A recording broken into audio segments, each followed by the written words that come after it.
দেখছে দেখছে দেখেনি দেখে খুলে গেছে দাঁড়াইছে ইঞ্জিন খুলে গেছে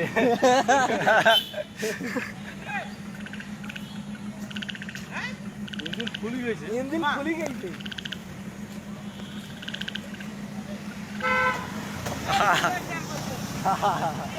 আমরা হাম না খাইলে টেরে পাইল না দেখা পাইছে দেখা পাইছে তার আগতে টের পাইছে। অবস্থা তো আর কি কাণ্ড এ আইসা বাড়ি হাম নিয়ে যা রে